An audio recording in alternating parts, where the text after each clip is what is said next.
Ayudar no siempre es lo que parece, ni lo que se ve. Hay gestos que parecen generosos, pero esconden una necesidad de validación. Hay otros, en cambio, que nadie registra, pero que transforman sin pedir nada a cambio. Es que vivimos en una época en la que casi todo se cuenta, se publica, se celebra. Pero hay actos, los verdaderamente profundos, que no buscan cámara ni aplauso. Solo ocurren, en silencio, en confianza y en fe.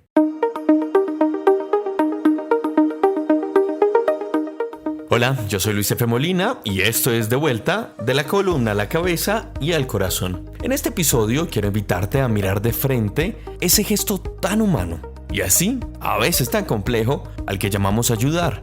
Porque ayudar no es simplemente hacer el bien. A veces es una forma de consolarnos, de sobreproteger o de evitar que el otro sufra, aunque en el fondo no quiera o no lo haya pedido. Este episodio nace desde una reflexión muy personal, desde una historia que involucra recuerdos, aprendizajes, traiciones y una decisión radical. Seguir creyendo que el servicio, cuando es verdadero, no necesita de reflectores. Hoy hablaremos del altruismo y de sus matices, de la ayuda que libera, pero también de la que sofoca, de las veces que damos desde el amor y de las veces en las que lo hacemos desde el ego.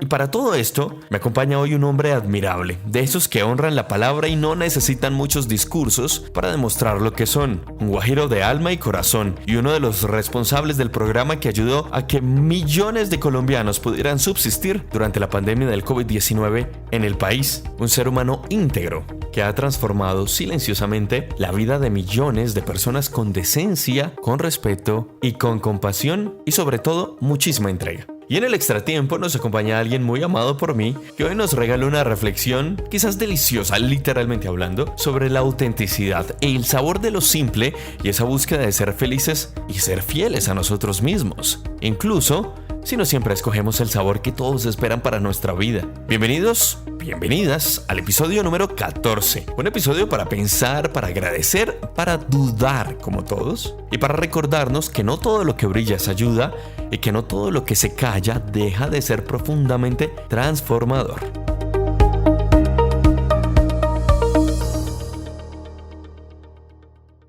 Hace poco entré al elevador del edificio donde resido y me encontré con una vecina de un piso superior que llevaba una maleta y unas bolsas que estaban llenas de ropa. Yo, que no tengo temor alguno a establecer contacto con personas extrañas, le pregunté entonces a dónde se dirigía. Ella me contestó que solo iba al sótano a dejar la ropa para luego donarla. Me resonó bastante este acto, que se une también a muchos actos anónimos, de muchos anónimos justamente que ayudan, acompañan y asisten para hacer de este mundo algo que no apague la fe en la humanidad de a poco. Siempre que pienso en ayudar sin que sea solicitado, recuerdo a Miriam Mansell, la segunda mujer que más ha marcado mi vida después de mi madre. Una vez, cuando yo tenía 16 años, ella y yo paramos en un restaurante de cadena a las afueras de la ciudad de Minneapolis, en una de nuestras muchas aventuras por las ciudades gemelas de Estados Unidos. Al mostrador del restaurante llegaron dos personas de avanzada edad con unos vouchers o bonos para pagar. Sin embargo, la persona a cargo de la tienda les dijo que no aceptaban esos bonos como medios de pago. Miriam, entonces, levantó la mirada luego de escuchar un poco el diálogo. El par de viejos salieron cabizbajos del restaurante y Miriam los interrumpió. Les dijo muy respetuosamente, y esto lo recuerdo con bastante nitidez y claridad, si ella les podía comprar su almuerzo para que no pasaran hambre. Estas dos personas lo dudaron porque sintieron vergüenza, esa vergüenza que es tan humana. Fue sorpresivo. Por estas calles la compasión ya no aparece y la piedad hace rato que se fue de viaje. A mí claramente se me aguaron los ojos y observé silencioso cómo llegaron al mostrador y comieron su almuerzo. Allí termina el recuerdo. Ella me contó cuánto detestaba a las personas que engañaban a los demás con esos vouchers, diciéndoles que sirven cuando en realidad eran engañosos y hacían a muchas personas pasar hambre.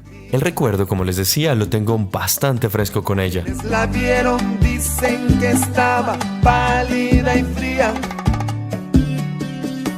Se Como el día que nos conocimos por allá en el año 2008, cuando en pleno centro de Bogotá, en Colombia, al frente de una excursión de jóvenes de St. Cloud de Minnesota, quienes unos días después se convertirían en mis compañeros de clase y de colegio, decidieron comprarle un mercado a una familia desesperada y necesitada. La reacción no fueron ni sonrisas ni abrazos. Allí hubo llanto y muchos sollozos. Quizás porque muchos de estos chicos norteamericanos vieron de frente la cara de la inequidad. Por eso cuídate de las esquinas, no te distraigas cuando caminas, que para cuidarte yo solo tengo esta vida mía. El gesto de Miriam fue puro, silencioso, sin registro y por suerte sin ninguna red social. Fue además una ayuda que no exigía gratitud ni validación. Fue auténtico, solidario y sobre todo compasivo. Sin embargo, desde entonces y en el fondo me ha dejado pensando cuántas veces ayudamos no por el otro, sino por nosotros. Raza o colores. De pronto, y aquí no hablo de ninguna manera de Miriam, ni de mi vecina del piso superior o de cualquier otro caso en particular, es por la culpa que a veces nos puede corroer al ver el dolor ajeno o por el deseo inconsciente de equilibrar las balanzas de injusticia social que hay en todas partes. Incluso por esa forma sutil que también podemos tener todos de soberbia, que nos hace sentir importantes porque alguien nos necesitó. Y ahí comienza a enredarse un poco el hilo. ¿Ayudamos para aliviar al otro o también para aliviarnos? Vamos con un poco de historia de la lingüística. La palabra altruismo, acuñada en el siglo XIX por el filósofo Auguste Comte, no significa otra cosa que la devoción por el bienestar del otro. Deriva del francés autrui, es decir, los demás, que a su vez nace del latín alter, es decir, el otro, el diferente, la alteridad. Es en su esencia la inclinación benevolente hacia aquello que no soy yo y hacia el otro en su otredad. Nació como un antídoto frente al egoísmo y sin embargo en los tiempos actuales corre el riesgo de diluirse entre los gestos superficiales y el impulso de protagonismo que a veces acompaña nuestras buenas intenciones. Por eso no es lo mismo asistir con ayuda que empoderar. No es lo mismo acompañar que cargar. No es lo mismo ayudar porque el otro no puede que hacerlo porque no queremos que se equivoque. Porque aceptémoslo. A veces confundimos el amor con la sobreprotección, la empatía con la lástima o el pesar y el cuidado con el control.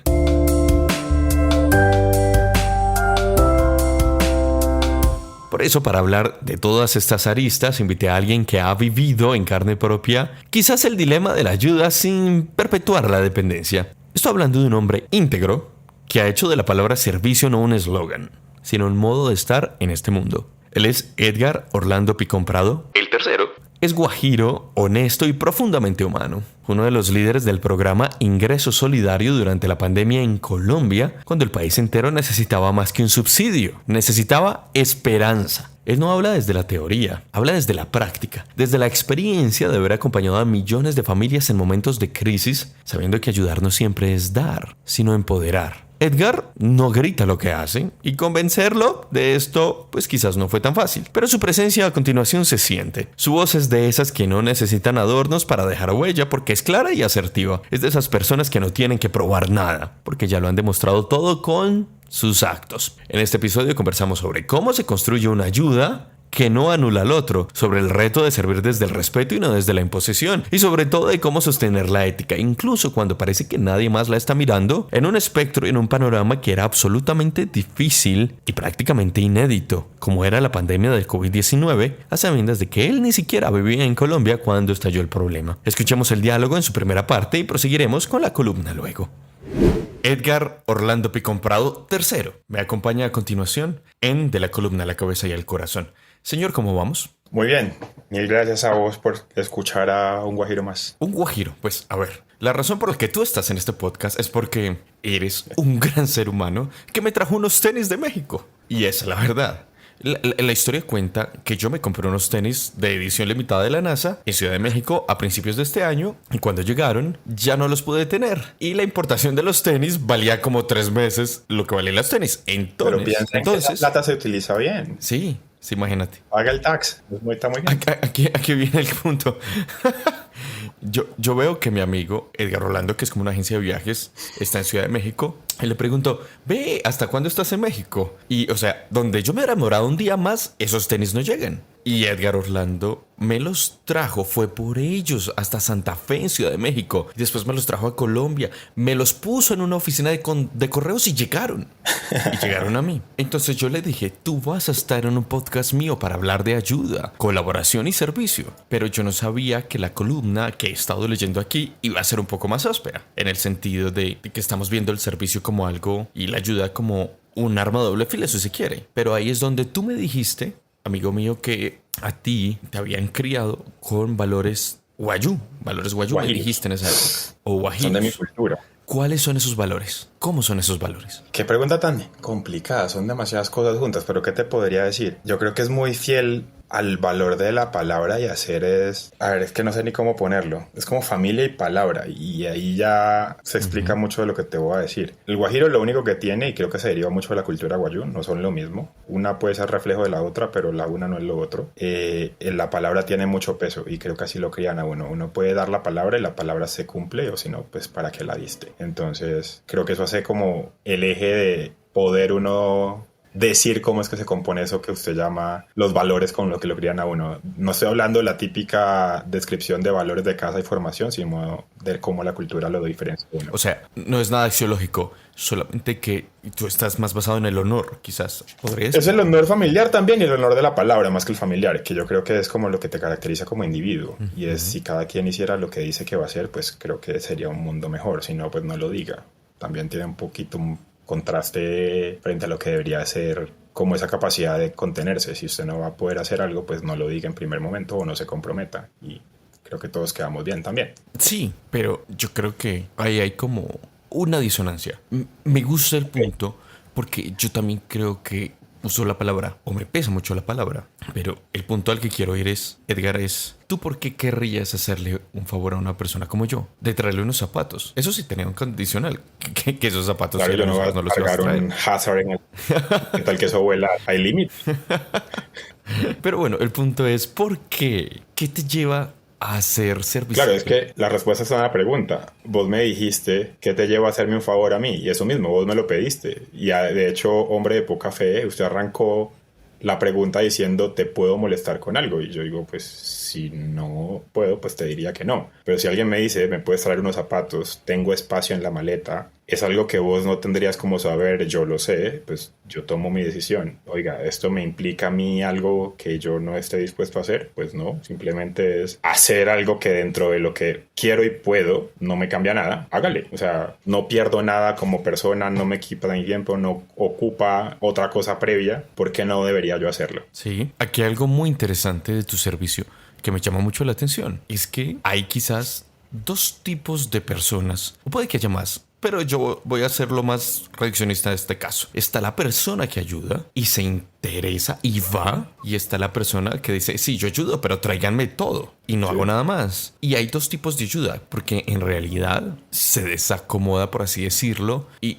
la que sabe que presta un servicio, una ayuda. Y siento que hay dos cosas muy distintas entre prestar una ayuda y ayudar. ¿Tú qué opinas? No sé si logre ponerlo en las dos versiones que lo estás dando, pero para mí cuando uno se compromete a algo, pues tendría que asumir como hasta la última consecuencia de ese compromiso, o si no, pues hizo mal el proceso con el cual se comprometió. ¿A qué me refiero? Si vos me dices que te traiga los zapatos en el caso ese y yo acepté ayudar porque está en mis capacidades, yo sé que en algún punto puede que me toque hacer algo más allá de lo que inicialmente me tocaba o me pidieron. Caso distinto a lo que estabas diciendo de aquella persona que se compromete a prestar una ayuda cuando le dan los elementos y simplemente hace como una acción muy puntual. O sea, creo que el ejercicio tocaría partirlo en acepta ayudar con todo lo que ello implica y por ende cumple con el compromiso que usted mismo asumió, o simplemente limita de entrada ese mismo compromiso y hace una acción muy puntual y en el marco de esa... O sea, no vería yo la forma de poder dividir entre los dos planteamientos que estás dando de ayudar o de comprometerme a ayudar solo en un momento. Para mí son lo mismo. Lo que toca es definir los límites en el servicio que usted está dispuesto a hacer o dar. Me gusta esa posición porque eso también habla de la entrega, de la integralidad de lo que yo voy a ayudar, que no estoy esperando que alguien me ayude. Y hay otra frase de cajón, porque tú mismo lo estás diciendo y tú sabes que tengo muchos dichos. Y este dicho, un dicho que dice que que es mejor deber plata o deber favores. ¿Te han cobrado alguna vez un favor? Nunca me han cobrado favores que se deban, porque pues yo no debo favores, yo hago favores. O sea, exacto. En el momento en que yo deba un favor es porque eso ya es o un compromiso en marco contractual o simplemente un abuso. Pero creo que un favor se hace si uno está en posibilidad y quiere hacerlo. También hay gente que uno puede decir no te quiero hacer un favor por lo que me implicaría hacer el favor a vos. Y ahí hay que pues revisar qué otro tipo de consideraciones tiene la persona o tendría uno para poder decir no, porque no también es una respuesta válida. Así, y volviendo al caso de los tenis, yo perfectamente pude haber dicho no, no puedo, y es una respuesta completamente válida y con la cual me siento bien y no cambia nada de mis valores y queremos volver al punto con el que arrancamos. Entonces es como saber uno que un favor no es algo distinto a la posibilidad o la voluntad de hacer algo, pero eso no significa que sea una obligación. Ya eso pasaría a otro término, no sé, creo que es un compromiso. Y ya en el marco casi que de una relación contractual sin meternos a términos de derecho, pues. Yo sé que tú vienes yo vengo de Río Oxford y la gente de Oxford se pone... la gente que va a Oxford se pone muy trascendental. Yo trato de poder congeniar con ellos, pero me cuesta. Pero hago mi mejor esfuerzo.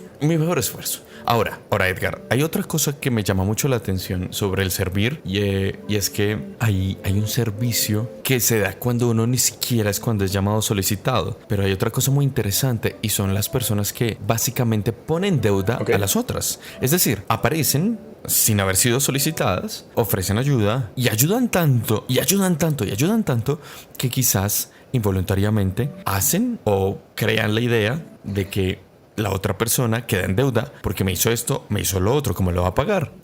¿Hasta qué punto yo puedo decir, ya, no me ayude más, ya hizo suficiente? Calmaditos. Ok, yo creo que arrancaría partiendo como de... Sígueme esto. No, sí, o sea, estoy tratando de ver, es que una cosa es ya ser servil, que es como una actitud, y eso creo que tiene más que ver con un tema de autoestima, y usted es el que sabe de coaching, no yo, ahí no entraré. Gracias. Y otra sería el que de verdad sea alguien al que le gusta ayudar, y entonces es definir el por qué ayudo. Y yo te ayudo porque necesitas ayuda de acuerdo a lo que yo creo, y entonces qué posición o juicio de valor tengo yo para decir que vos necesitas ayuda.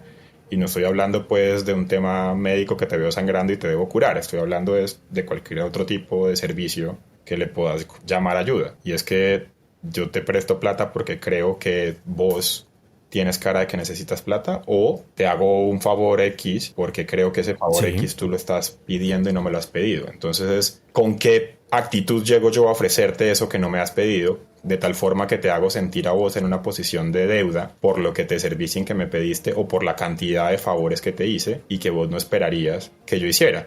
Porque aquí uso el caso mío, si sirve de ejemplo o como parte del argumento. Si yo te quiero hacer un favor, lo hago si me lo pides. Si yo creo que te puedo hacer un favor que no me has pedido, lo ofrezco porque está en mí y sé que podría y no me va a implicar y estoy aceptando de entrada hacerlo. Pero cuántos favores o hasta dónde llega el favor es hace parte del círculo de cada persona y poner su propio límite. Entonces yo creo que si uno llega a hacer el favor por la primera parte, que es porque creo que usted lo necesita, evalúe un poco la condición con la cual está tomando esa decisión. Y eso usted está juzgando o simplemente asumiendo, o una segunda postura, que creo que es como la que a mi forma de ver, y puedo estar equivocado, la veo genuina, y es que usted sí le nace ayudar a una persona y ve por algún tipo de señales que ella podría necesitar esa ayuda o simplemente se la pidieron y lo quiere hacer.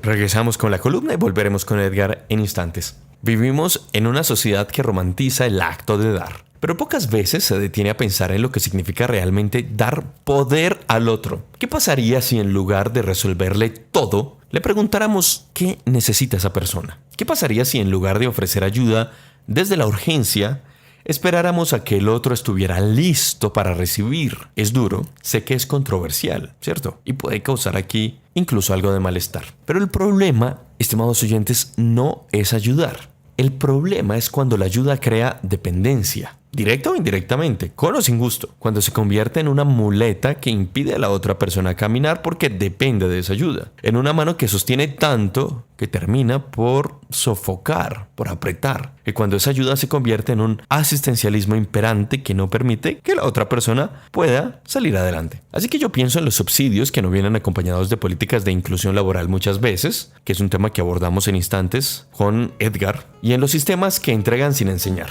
que dan sin habitar, que reparan sin construir o reconstruir. crear hace falta construir. Para construir hace falta trabajo. Para el trabajo se debe adquirir conocimiento que te haga subir, empezando de abajo. Mucho más fácil será destruir de un solo golpe, de un tiro o un tajo. La mejor cena se puede... Pienso también en las amistades que ayudan para sentirse buenas personas, pero no preguntan si el otro quiere ser ayudado o cómo lo podrían hacer. Entonces, aquí vuelve a aparecer una pregunta de fondo. ¿Estamos ayudando o simplemente estamos aliviando? Para Emmanuel Levinas, uno de los más importantes filósofos del siglo pasado, el rostro del otro es una interpelación ética en sí misma. No hace falta que el otro diga nada. Su sola existencia, es decir, su vulnerabilidad visible, ya es un llamado, ya nos pide algo. Pero esa llamada no es a intervenir, sino a responder con responsabilidad. No a dominar, sino a servir. El rostro del otro nos recuerda que no somos el centro y providencialmente nunca lo seremos. Que el otro importa por ser otro, no por lo que hace o necesita de mí. Tal vez ayudar de verdad es descentrarnos de una vez por todas. Entre piedras y penas debes pedalear. Un solo palo en la rueda te frena y te puede hacer revolcar. Porque ayudar también es a veces saber esperar. No invadir, no imponer, no salvar. Porque nadie vino a este mundo a salvar a nadie. Es confiar en que el otro puede, aunque le tome tiempo. Es apoyarlo. Incluso es asesorarlo o escucharlo. Es creer que no necesitamos ser héroes. Porque no estamos llamados a hacerlo nunca. Sino simplemente presentes. Estar ahí, estar presentes. Pero estar, no esperar que la otra persona llegue con el problema, sino también ir, tender la mano. Es así como funciona. Es acompañar sin eclipsar, sin exigir, pero también nosotros poniendo algo. Porque la ayuda no es esperar que vengan a pedírmela, es también saberla ofrecer activamente, no pasivamente. Es no ir a estudiar y escabulléndose por los pasillos, buscar la pieza, robarla y romperla empuñando un martillo. Ivan Illich, pensador radical austriaco del siglo XX, fue uno de los críticos más contundentes de lo que él llamaba el asistencialismo moderno. Él tuvo un discurso que fue muy famoso. Se llamó To Hell with Good Intentions, es decir, al demonio con las buenas intenciones. Y cuestionó con valentía, esto es muy polémico lo que dice, a quienes viajan muchas veces desde el privilegio a ayudar, entre comillas, sin entender los contextos locales, sin escuchar, sin aprender. Para este señor, para Ivan Illich, muchas personas bien intencionadas terminan colonizando al otro, imponiéndoles modelos externos de vida, de salvación o de progreso. Ayudar entonces exige algo muy importante: humildad. No basta con tener buenas intenciones. Hace falta también la conciencia de que no todo el mundo necesita lo que yo o nosotros creemos que necesita. El riesgo de la ayuda, si no se revisa, es convertir al otro en rehén de nuestras soluciones. Aunque el altruismo parezca sinónimo de generosidad desinteresada, conviene preguntarnos si nuestros actos responden verdaderamente a esa etimología y a ese fundamento. Comte lo decía y lo entendía como una fuerza moral, una pulsión ética que debía guiar la vida social de cada uno de nosotros. Pero hoy, en una sociedad tan condicionada por el espectáculo y la validación externa, ayudar puede volverse una forma de autoafirmación más que de alteridad. Es decir, de vernos en el rostro del otro. Un acto que en lugar de abrirnos al otro refuerza nuestra necesidad, peor aún, de ser vistos. Volvemos con Edgar para hablar de lo que recién leí y de un poco más. Estoy con Edgar Orlando Picón Prado, el tercero, y recién en la columna estaba hablando sobre Ivan Illich, un pensador radical austriaco que tenía algo en un discurso fuerte, de esos incómodos, como a usted le gusta, señor, que se llama Al diablo con las buenas intenciones, que no es otra cosa que una gran frase, o la frase que el camino del infierno está empedrado de buenas intenciones, y él, como lo acabo yo de contar, cuestiona mucho a esas personas que van a ayudar desde el privilegio y que no entienden los contextos. En otras palabras, las personas que hacen su excursión para hacer su visita a un territorio muy lejano a ayudar. Y ya, y ayudamos, quedamos tranquilos y seguimos. Él sugería que muchas ayudas, cuando son tan bien intencionadas, terminan por colonizar a la otra persona. Dice que incluso poniendo ideas de vida que no les pertenecen, ni dinámicas que ellos puedan adoptar. Entonces, ahí él también sugiere que no basta con tener buenas intenciones, querido Edgar, sino, y vuelvo a lo que acabo de decir, hace falta también la conciencia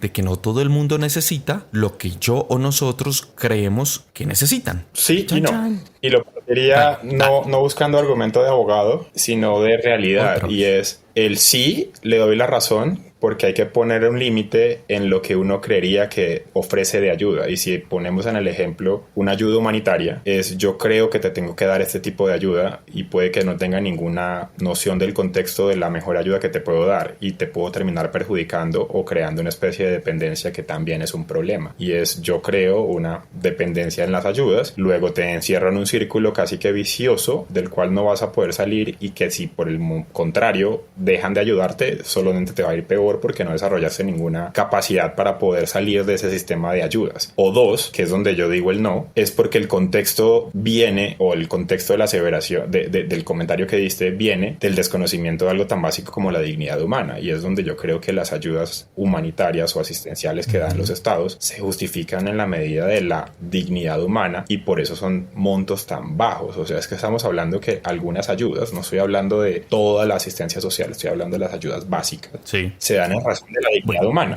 Y es... Me voy a meter de una vez. ¿Al qué? Y te voy a interrumpir de una vez y me voy a meter de una vez al rancho. Y tú sabes para dónde voy. Vamos a hablar de tu pasado hace unos años con Ingreso Solidario. Para quienes no están en Colombia, ¿cómo les explicamos, Edgar, qué fue Ingreso Solidario? Fue una transferencia monetaria, un dinero que se le giraba a los hogares que en el marco de la pandemia del COVID-19 cesaron sus actividades comerciales. Entiéndase que como todos estuvimos en aislamiento y las calles se cerraron, obviamente los mercados cerraron, muchas personas que vivían en condiciones de empleos o no empleos, de informalidad porque vivían del día a día del comercio, pues no tenían cómo producir, luego iban a caer en pobreza porque no tenían ingreso dado que la vida paró. Entonces, ¿cómo le ayudaba el gobierno nacional de Colombia a esas personas? Es creando esta transferencia de emergencia y en el marco de este cierre de actividad del COVID se les entregaba un monto para que pudiesen subsistir durante el tiempo que durara la pandemia y sus efectos luego. Y luego, cuando la economía se abriera nuevamente, se retomaran las actividades, pues pudieran volver a producir y se terminó Ingresos Solidarios satisfactoriamente. Eso es como una explicación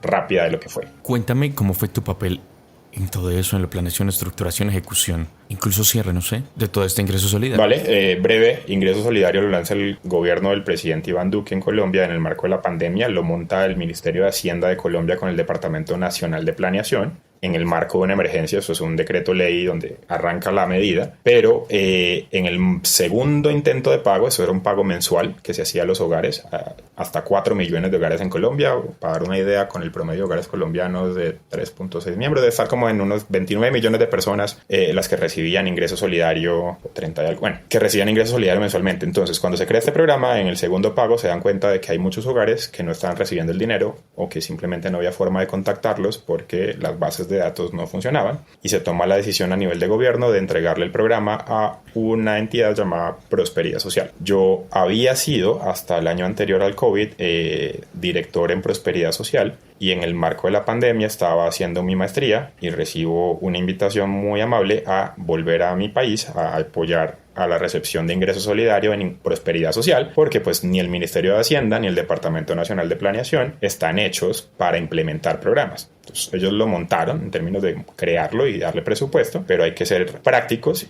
y la entidad del gobierno colombiano que sabe ejecutar programas de transferencia, de dar recursos a las familias vulnerables y que lo ha hecho por muchos años, pues es Prosperidad Social. Entonces, este programa era monstruoso en términos de presupuesto, alcance, requerimientos y toda la logística detrás. Y ahí llegó yo a Ingreso Solidario, terminó dirigiendo el programa hasta el final del gobierno, ya cuando el programa se empezó a cerrar a finales de 2022 cuando se entregó el gobierno de Colombia a la actual administración de Gustavo Petro. ¿Qué sentías tú? ¿Qué sentiste la primera vez que salió el primer giro, la primera transferencia? ¿Y qué sentiste cuando veías que tantas personas, estamos hablando de más de 30 millones de personas en un país de un poco menos de 50 millones o probablemente 50 millones de personas, se están beneficiando de algo que está en tus manos? Primero, la responsabilidad es densa, pero segundo, saber que tú estás ayudando, que obviamente no puedes decir decir, venga, le doy la plata. No, pero tú estás confiando en que eso va a ayudar a la gente, como dijiste tú, a subsistir. Entonces, creo que ahí lo tocamos un poco al inicio y es la diferencia entre lo que sería el ayudar en términos de poner el límite a una acción puntual. Yo hago lo que se me pide y me traen todas las herramientas que podría ser visto en el marco de un empleo, o como decimos coloquialmente, echarse al hombro una tarea y sacarla adelante con lo que implique. Y ahí uno ya tendría que ver cómo es el perfil para cada cargo. En el caso de la función pública, mucha gente dice que son cargos muy duros porque implican mucho sacrificio. Yo creo que más que sacrificio es la decisión de entregar la milla extra de una forma permanente para que las cosas pasen. Estamos hablando de un contexto de que el país está en pandemia. Nada de lo que en el día a día o de forma normal funciona, estaba funcionando. Entonces tocaba casi que trabajar con las herramientas que hubiesen o si no crearlas. En Ingreso Solidario, cuando lo implementamos, tocó crear sobre la marcha las herramientas de pagos, tocó acostumbrarse con los bancos a trabajar casi que diariamente en programar sus sistemas de información para entender qué era lo que estaba pasando a nivel de gobierno. Son muchas decisiones que involucraban un ejercicio de co-creación permanente con muchos actores en el marco de una pandemia. Entonces uno se pone a pensar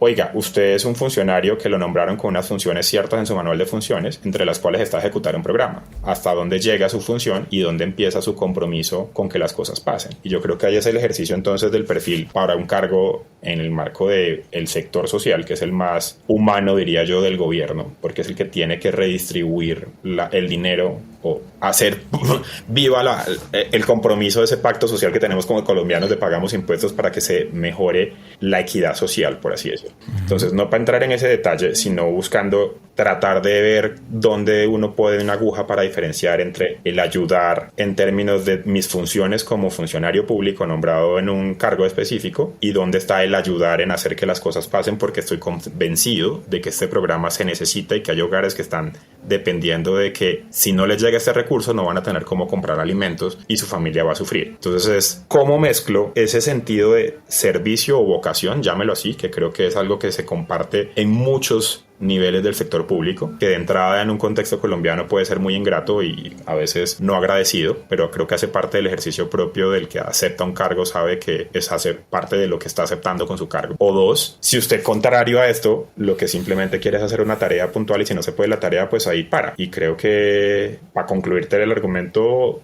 la mayoría de personas que conocí y con las que trabajé y a lo largo de todo el gobierno y lo que nos duró, caen en la primera definición. Esto no es un cargo en el que me nombran y tengo unas funciones, esto es un compromiso que yo asumo con mi país y que por eso además me están pagando porque es mi trabajo. Entonces creo que va mucho más allá de una función en términos de un contrato laboral de empleado y es más un compromiso con país con una capacidad de hacer incrementada, porque es que además tienes el sector público como caja de herramientas para poder hacer que las cosas pasen y ayudar a estas personas y alinea las dos cosas perfectamente y es el quién eres tú y qué estás haciendo tú.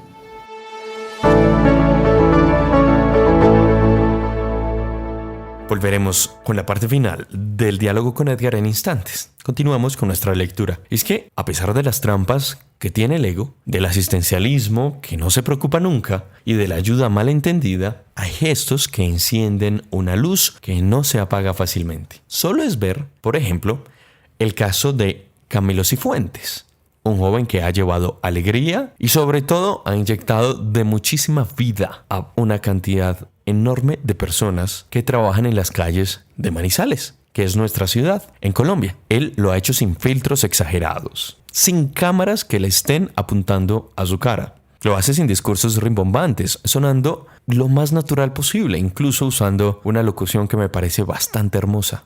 Mi niño. Ahí todo alrededor de la generosidad. Lo que más me agrada de sus videos, que he visto bastantes, no es solamente la sonrisa y la emoción y sobre todo la sensibilidad que despiertan las personas que reciben su ayuda. Y para eso les recomiendo nuevamente el podcast anterior sobre la sensibilidad. Sino porque no vemos su rostro. Muy pocas personas, aparte de las ayudadas, conocen el rostro de Camilo Cifuentes. Y eso es genial, porque él está ahí para servir. No está ahí para ser visto ni celebrado. Y de hecho, esa ayuda se ha multiplicado. Y no sabemos cuánto. Y espero que algún día don Camilo escuche este podcast y lo podamos tener. Y como es un podcast, pues obviamente no veremos su cara. Ese acto, el de Camilo y el de muchas otras personas que han intentado también simularlo, y me parece bello, en un mundo que cada vez se exhibe más y transforma todo en contenido de alabanza y reverencia, haciendo que el ayudador sea el que lleva la lupa en vez del ayudado, es profundamente revolucionario, pues la ayuda no debería buscar protagonistas y mucho menos reflectores. Al contrario, debería ser un mecanismo de desinflar el eco, no de inflarlo. Porque la ayuda también es un camino hacia el despojo, no hacia la vanagloria. Por eso cada vez que veo una acción generosa que no necesita ser contada, la valoro el doble. Me recuerda que, aunque parezca que la empatía ya se volvió parte de un algoritmo y que la bondad necesitaría de likes, es decir, de me gustas, para sentirse real, aún existen los gestos puros que no tienen un escenario. Las ayudas anónimas, de hecho, son las mejores. Las que se dan en silencio, en privado, sin testigos ni exigencias. Las que no se gritan en redes sociales. Las que no llevan firma, pero sin mucho propósito. Por eso estoy seguro de que a Miriam no le gustaría nada y cuando escuche este podcast me va a llamar a darme una vaciada. ¿Por qué recordar aquellos eventos de su generosidad que a ella no le gusta nunca promulgar? La conocí lo suficiente para saber que no actuaba para ser recordada, sino para marcar la vida de los demás e inspirarlos, eso es la palabra, sino para responder a su fe en una mejor sociedad colombiana, allá en Estados Unidos y a donde llegue, a su compasión y a su sentido ético profundo. Por eso, yo me atrevo a decir en este podcast que el altruismo maduro, si es que existe tal cosa, no es solo dar, sino dar sin nombrarse. Es entender que el otro no es extensión mía, ni lienzo para mis proyecciones. Ayudar no es corregir ni salvar, sino respetar. Y el gesto más radical es quizás no hacer del bien mi bandera personal, sino un hilo invisible que nos une a todos, pero que no nos ata, que acompaña, pero que no es un director y que sostiene sin hacer ruido. Un altruismo así, como lo decía Jesús de Nazaret, se realiza en secreto, donde el alma crece. Volvemos a la última parte del diálogo con Edgar. Entramos al tercer bloque con Edgar Orlando Picomprado, el tercero. La gente quiere saber por qué te digo tercero. Explícales por qué te digo el tercero. Y diles, y yo ya te digo cuál es el apodo que Muy yo bien, tengo. es el tercero porque mi padre se llamaba igual y mi abuelo se llamaba igual. Entonces, he ahí el tercero porque pues si uno llama a la casa y hay tres iguales, entonces no sé. Mire a ver cómo se El ubica. tercero. Para mí, Edgar es mi pontífice de confianza. Es mi papá Edgar III. Mi pontífice. Sin tilde. Sin tilde, claro que sí. Edgar, ahorita estábamos hablando de exactamente algo que yo toco al final de la columna y es fe en la humanidad. Y te me escapaste y te me fuiste por las ramas como los abogados y demás. Pero te estaba preguntando qué sentías cuando se llegaron los primeras transferencias, los primeros giros de ingreso solidario. ¿Celebraste? ¿Qué hiciste? Las primeras no dormí porque el reto era grandísimo. Nosotros cuando arrancamos el programa habían 3 millones de hogares a los cuales pagarles y 700.000 no estaban apareciendo. Y no aparecieron en el primero ni en el segundo. Entonces nos tocó casi que día a día repensar la rueda, a ver qué era lo que pasaba para que aparecieran estos hogares y utilizar un montón de herramientas que nunca hubiese considerado en el marco de un ejercicio de política pública o implementación de un programa normal. Nivel contactar a líderes de barrios o juntas de acción comunal para que con listas públicas dijeran si esas personas podían vivir ahí y de esa forma ayudarlas a decirles, oiga, abra una cuenta en el banquera y le garantizo que ese día está un recurso disponible para que usted pueda ir a comprar lo que necesita para este mes con para su hogar. Entonces, lo que te digo que sí sentí como mucha satisfacción fue cuando pudimos acercar esa cifra a los 3 millones de hogares y luego la superamos llegando casi a 4. Eso sí da una satisfacción bonita porque no solo, oiga, hice la tarea, sino que probamos de que lo que estaba fallando o estaba mal se podía mejorar si uno innova dentro de lo público. Es algo raro y a veces muy castigado si uno no logra explicarlo bien por las reglas que implica la función pública. Pero en los primeros lo que te digo que sentí fue sufrimiento. O sea, esto era un tema que te trasnochaba, que te ponía a revisar, a pensar, a repensar y a volver a pensar lo que acabas de pensar. Porque no funcionaba y de hecho el programa llega a la entidad en la que yo estaba porque no había funcionado en las otras dos. Los pagos no aumentaban y o sea, es un dilema que uno ojalá buscaría tener. Lo único que teníamos era el dinero, necesitábamos era entregárselo a la gente. Normalmente en un país que no está tan bancarizado y no es tan fácil entregárselo, obviamente. No, y de hecho hay unas consecuencias positivas de este programa en Colombia que la gente ha normalizado o simplemente ignorado. Y es, antes de pandemia, las billeteras digitales, nombre usted las que quiera de acuerdo a sus patrocinios, nadie las usaba y hoy día usted va al tendero de la esquina y le puede mandar dinero electrónicamente a cualquier canal y eso es un efecto positivo de ingreso solidario bancarizando a 4 millones de hogares, pues no bancarizándolos a todos, pero sí cerca de 2 millones entrando de nuevo, porque muchos o habían estado o nunca han estado y aquellos que estuvieron perdieron la fe en el banco o simplemente no tenían requisitos para mantener los saldos mínimos a los productos que les pedía el sistema. Entonces este programa también como que ayudó no solo a darle recursos, sino que de otra forma movió el país un poco, y hoy día uno puede hablar tranquilamente de que las cifras de personas que utilizan el sistema financiero o los canales digitales para el día a día, pues es algo parte de la normalidad de cada uno de nosotros. O sea, evalúese cuando vaya al tendero y mire si le puede pagar por cualquier producto, y vuelvo y digo, diga el que quiera.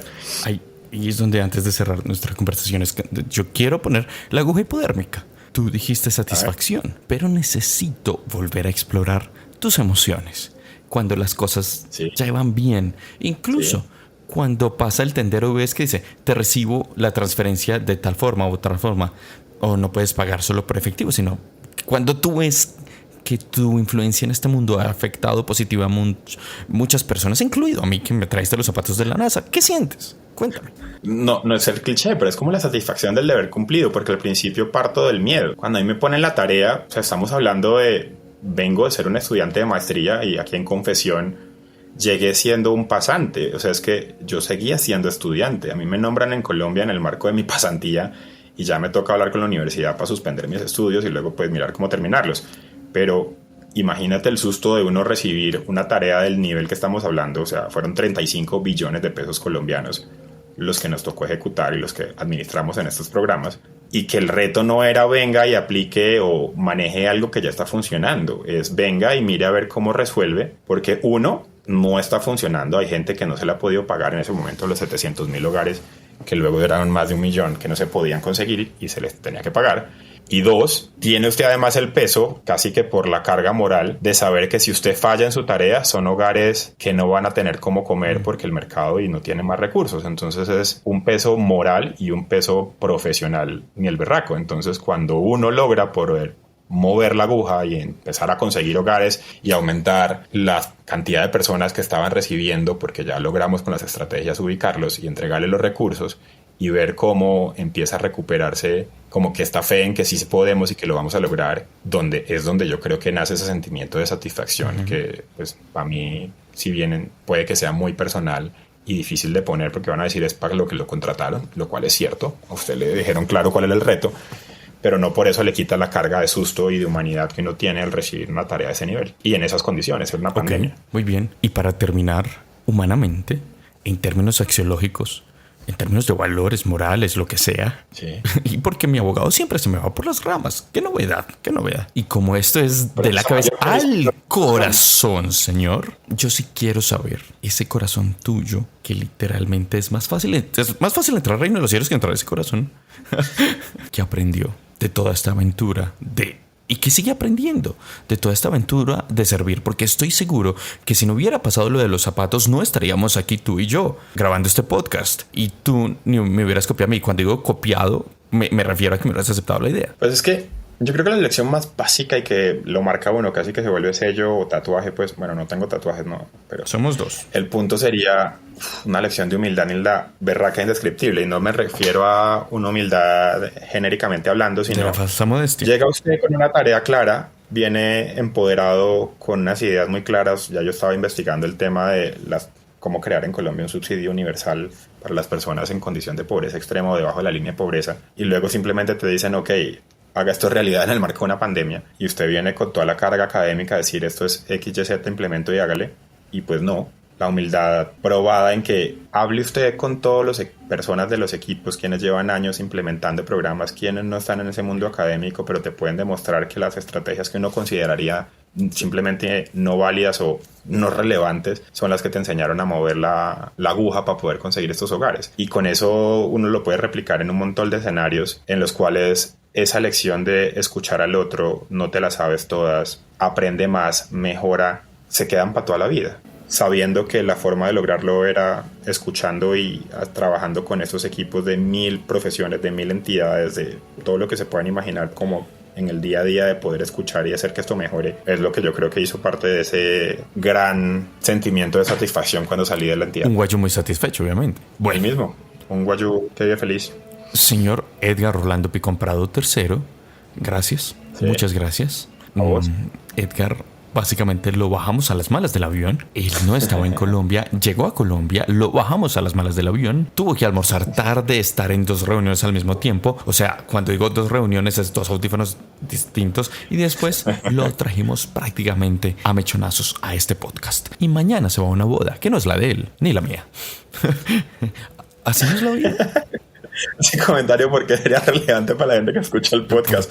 Pero bueno, es para gente real, señor. Señor. No, pues más real. Usted es un tipo muy real, muy auténtico. Es celebrarle la vida a la gente. Cuando un amigo se casa, pues uno tiene que ir a celebrar con ellos. Qué bonito. Espero que tú cuando te cases podamos hacer... Por eso, que piensen en lo que vivimos todos cuando era pandemia. Y así hagamos un trato, Edgar. El día que tú te vayas a casar, grabamos un podcast 1 hora antes de que te cases, cuando estés muerto del pánico y del susto. Y yo creo que vamos a sacar al estadio bomba. ¿Te parece? Está bueno. Señor, gracias. Digamos, gracias a vos. Qué buena conversación esto. Quedo pendiente más bien a lo que me cuentes de reacciones. Claro que sí. Chao.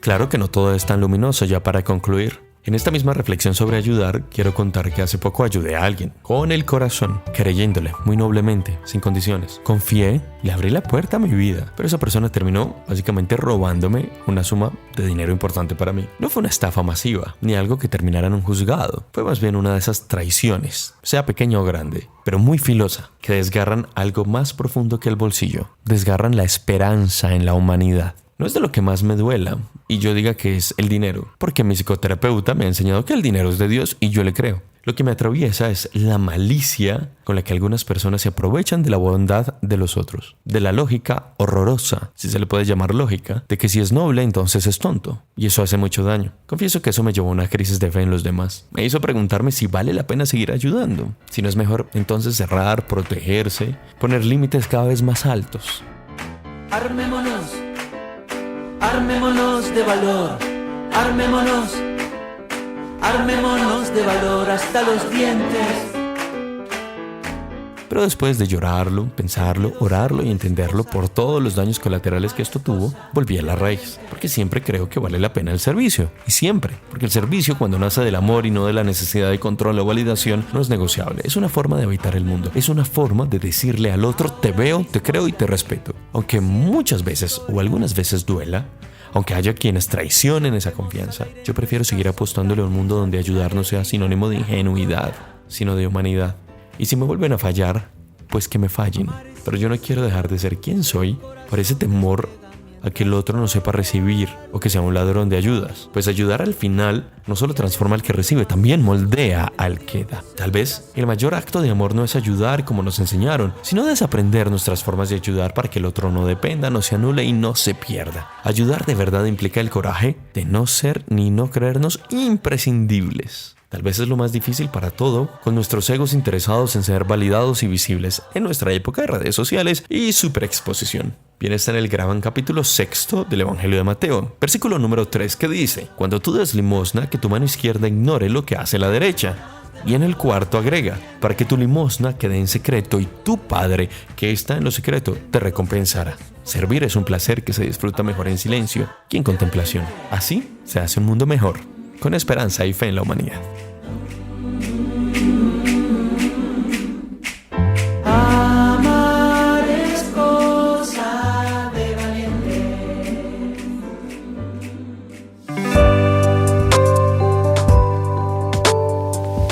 Antes de cerrar este episodio, quiero invitarlos a una pausa, pero no de esas que interrumpen. Esta es una pausa de esas que despiertan. Y es tiempo del extra tiempo. Después de hablar de la ayuda y sus complejidades, de los egos que se disfrazan de altruismo y de los gestos que no necesitan ser contados para transformar, es hora de mirar hacia adentro, de preguntarnos desde dónde venimos, desde dónde decidimos, desde dónde elegimos ser quienes somos para coincidir. Y para eso nada mejor que una analogía simple, pero profundamente certera: el helado de vainilla. Quien nos regala hoy esta analogía es Juan Fernando Pérez Rodríguez, alguien muy especial en mi vida que tiene el don de ver lo esencial en lo cotidiano. Con su voz clara y su forma única de narrar sin aspavientos, Juanfer nos habla a continuación de la autenticidad, de la valentía que implica no pretender, de ese sabor a veces tan subestimado que representa ser fiel a lo que uno realmente es, sin maquillaje emocional. Y a ti, cuéntame, ¿te gusta la vainilla?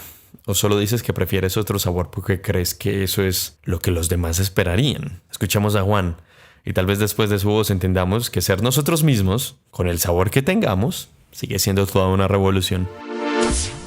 Hace poco tuve una comida con mis amigos del colegio. Eugenia, la que siempre ha liderado estos planes, me escribió pidiéndome que llevara un helado de vainilla para poder acompañar el postre, que era un crumble de caramelo. Es decir, el helado como tal no era el postre, era un simple acompañante pensado para no opacar al verdadero postre, al verdadero protagonista. Y fue en este momento donde recordé uno de los conceptos que he venido construyendo en el último tiempo, y es el de las personas sabor vainilla. ¿Quiénes son estos personajes? Son seres que buscan agradar en todos los espacios que ocupan, que se amoldan a las situaciones que los rodean y en su afán de agradar nunca terminan siendo protagonistas, ni siquiera en su propia vida. Ser una persona vainilla no está mal, no me malinterpreten. Lo que veo en ellos es ese afán por agradar que necesariamente le resta impacto y autenticidad a las relaciones que gestan.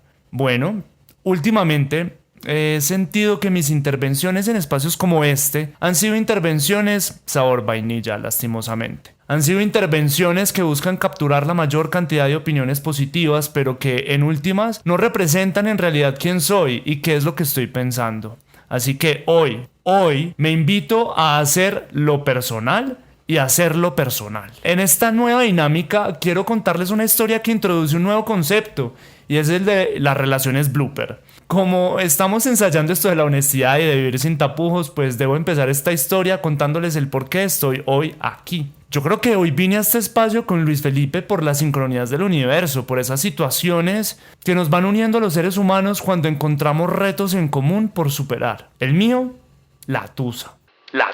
Hace días vengo en el proceso de adoptar actitudes, conversaciones y actividades que promuevan mi crecimiento personal en búsqueda del tan anhelado glow o brillo de la conexión con uno mismo. Y pues les cuento que esa historia vainilla que nos venden en redes sociales de que este proceso se vive de forma ascendente, a través del contacto cero, ir a terapia y hacer mucho deporte, se queda corta en advertir que este es un proceso cero lineal. Y pues ahí estaba yo, en una tusa muy grande, con un hambre de amor infinito, y caí en una relación blooper. ¿Blooper? Se define como un error o desliz cometido durante la realización de una película, programa de televisión o producción de video. Generalmente es una escena eliminada. Y pues sí, me salí del guión brevemente, y hoy esa escena embarazosa toca eliminarla en la edición de mi película, pero no sin antes aceptar que se trata de una anécdota digna de este espacio en este podcast. Aprendizajes, todos, pero el principal es el de prestarle mucha atención a todo aquello que haces cuando tienes hambre, porque nunca será una buena aliada a la hora de activar tu corteza prefrontal y tomar decisiones sanas. Red flags estaban todas, las vi todas, pero cuando tú tienes hambre no te importa cuántos sellos del Ministerio de Salud tenga el alimento. Tú lo que quieres es saciar ese sentimiento, sanar esa emoción. Pues después de esta anécdota, que reitero, fue un tanto embarazosa, sí, ya sé, estoy aquí reflexionando y haciéndome cargo con el fin de alimentar mi mente y mi cuerpo y empezar a vivir la vida, pero sin hambre. Una vida pleno y con espacio para un helado. Pero no de esos de vainilla. Yo quiero un helado de galleta con chocorrochel, que tenga profundidad, que tenga sabor y mucha textura. Soy Juan Fernando Pérez y este fue el Extratiempo. Se amoldan a las situaciones que les rodean en su afán de agradar, nunca... Y fue en este momento donde recordé uno de los conceptos más lindos que he construido en el último tiempo, y es el de las personas sabor. ¿Qué te pasó, güey? Puedo empezar. Porque esta nunca será una buena aliada a la hora de activar tu corteza prefrontal. Puta palabra tan difícil.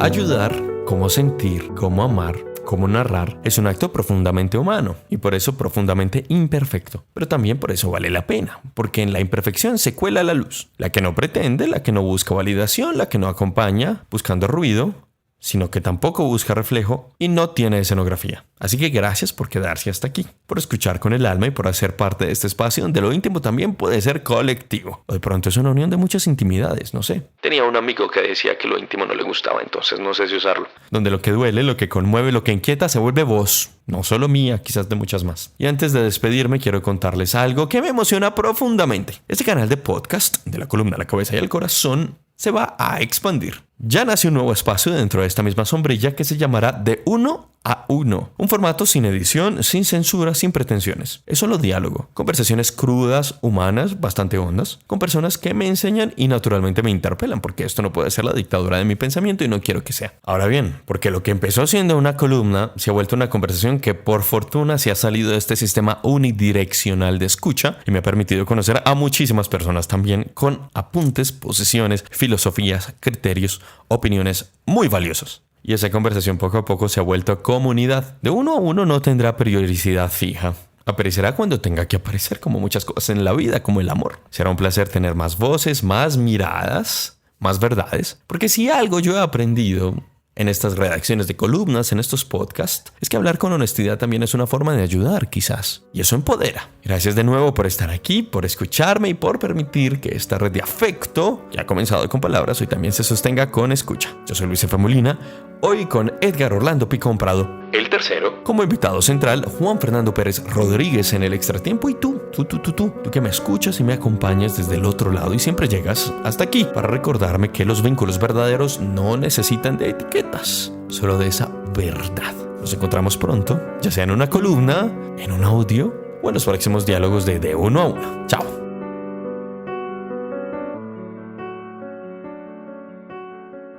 La canción Por estas calles es interpretada por Giordano, compuesta por Giordano Di Marzo del álbum De Sol al Sol, de la disquera Discos Home, publicada en 1992. La canción Construir y Destruir pertenece a Ignacio Copani, compuesta por él mismo, del álbum Palabras Cuerdas, de la disquera EMI, publicado en el 2008. Y la canción La Guerrilla de la Concordia pertenece a Jorge Drexler, compuesta por él mismo, del álbum La Guerrilla de la Concordia de Sony Music del año 2021. Todos los derechos reservados para él.